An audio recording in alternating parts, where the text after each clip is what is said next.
Assalamualaikum warahmatullahi wabarakatuh. Perkenalkan, nama saya Siti Rahmi Kamali dari kelas 1G. Di sini saya akan menjelaskan materi tentang mata kuliah manajemen kelas. Pengertian iklim kelas. Proses pembelajaran adalah proses interaksi belajar antara guru dengan peserta didik dan antara peserta didik dengan peserta didik lainnya. Keberhasilan proses pembelajaran dipengaruhi oleh banyak faktor seperti guru sendiri, peserta didik, fasilitas maupun suasana interaksi antar berbagai faktor dalam pembelajaran.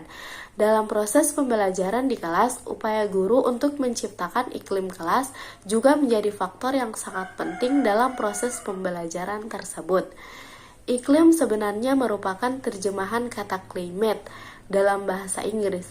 Namun demikian, beberapa istilah kadang-kadang digunakan secara bergantian dengan kata climate, seperti feel, atmosphere, tone, dan environment. Dalam konteks ini, istilah iklim kelas digunakan untuk mewakili kata-kata tersebut, dan kata-kata lain seperti learning environment, group climate, dan classroom environment. Dari beberapa pengertian mengenai iklim kelas, dapat ditarik kesimpulan bahwa iklim kelas ialah situasi sebagai akibat dari interaksi antara guru dan siswa sendiri yang mempengaruhi proses belajar mengajar.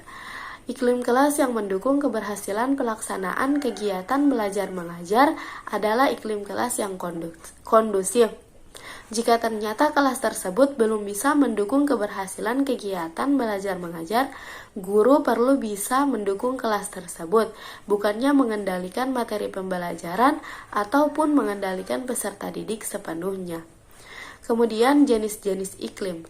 Berdasarkan tinjauan tentang suasana kelas atau suasana classroom climate dikemukakan oleh Nasution, menurutnya ada 3 jenis suasana yang dihadapi siswa dalam proses pembelajaran di sekolah berdasarkan sikap guru terhadap anak dalam mengajarkan materi pembelajaran. Yang pertama, iklim kelas dengan sikap guru yang otoriter. Yang kedua, iklim kelas dengan sikap guru yang permisif. Yang ketiga, iklim kelas dengan sikap guru yang real. Kemudian Asoleha yang mengutip pendapat Dreikurs dan Leron Gray yang menggunakan pendekatan sosioemosional mengemukakan bahwa ada 3 jenis suasana kelas yang dihadapi oleh peserta didik setiap harinya. Yang pertama, suasana kelas autokrasi.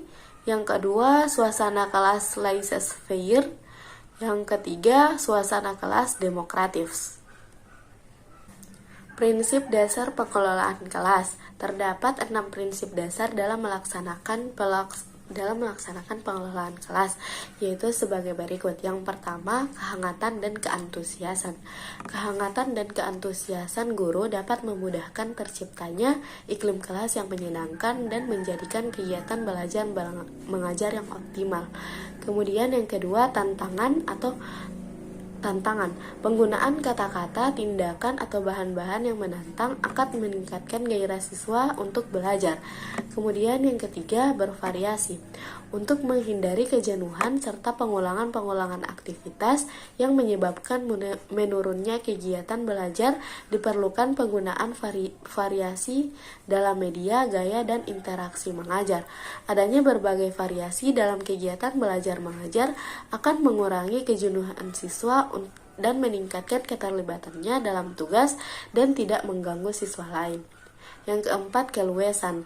Dalam mengontrol jalannya proses belajar mengajar dan mengawasi munculnya gangguan terhadap siswa, diperlukan keluasan tingkah laku untuk mengubah strategi mengajar dan memanipulasi berbagai keterampilan mengajar lainnya. Kemudian yang kelima, penekanan pada hal-hal yang positif. Cara guru untuk menjaga iklim kelas yang positif ialah memberi aksentuasi terhadap tingkah laku siswa yang positif dan menghindari ocehan atau celaan terhadap tingkah laku yang kurang wajar. Yang kedua, memberikan penguatan terhadap tingkah laku siswa yang positif. Yang ketiga, menyadari akan kemungkinan kesalahan-kesalahan yang dapat dibuatnya sehingga akan mengganggu kelancaran dan kecepatan belajar siswa. Kemudian yang keenam, Penanaman disiplin diri. Guru harus selalu mendorong siswa untuk melaksanakan disiplin diri sendiri. Hal ini akan lebih berhasil apabila guru sendiri menjadi contoh atau teladan dalam pengendalian diri dan pelaksanaan tanggung jawab.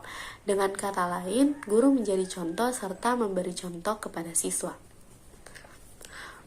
Kemudian, faktor-faktor yang mempengaruhi. Banyak faktor yang perlu diperhatikan dalam menciptakan iklim kelas yang berkualitas dan kondusif guna meningkatkan prestasi belajar siswa. Adapun beberapa faktor yang perlu diperhatikan di antara lain yaitu: pertama, pendekatan pembelajaran hendaknya berorientasi pada bagaimana siswa belajar atau student center. Kemudian yang kedua, adanya penghargaan guru terhadap partisipasi aktif siswa dalam setiap konteks pembelajaran. Kemudian yang ketiga, guru hendaknya bersikap demokratis dalam menanggapi kegiatan pembelajaran.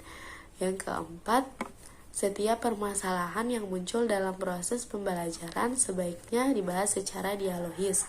Yang kelima, lingkungan kelas sebaiknya disetting sedemikian rupa sehingga memotivasi belajar siswa dan mendorong terjadinya proses pembelajaran. Keenam, menyediakan berbagai jenis sumber belajar atau informasi yang berkaitan dengan berbagai sumber belajar yang dapat diakses atau dipelajari siswa dengan cepat. Dan yang terakhir yaitu masalah-masalah yang sering ditimbulkan siswa. Kemudian lingkungan ruang kelas. Dalam hal menata visi kelas, banyak hal yang bisa dilakukan, seperti menata ruang kelas, mengatur tempat duduk peserta didik dengan teratur dan tertib. Yang ketiga, mengatur alat-alat pendidikan. Yang keempat, menata keindahan dan kebersihan. Dan yang kelima, mengatur peserta didik.